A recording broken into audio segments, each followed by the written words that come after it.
In this video, I'll show you how to translate your YouTube video's title and description into other languages so that you can reach more audiences.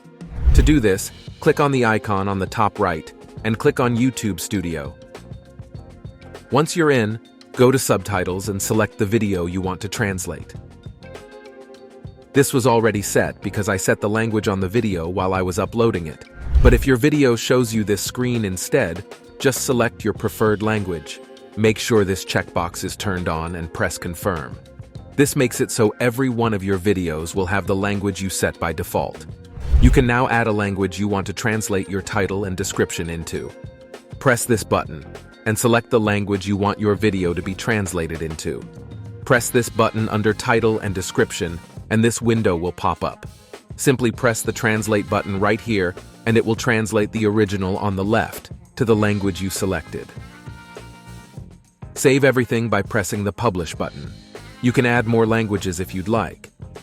And that is how you can translate your YouTube video's title and description into other languages. Also, here's a video that has a collection of 80 sound effects for you to use on your video. Click on the video on the screen, and thanks for watching.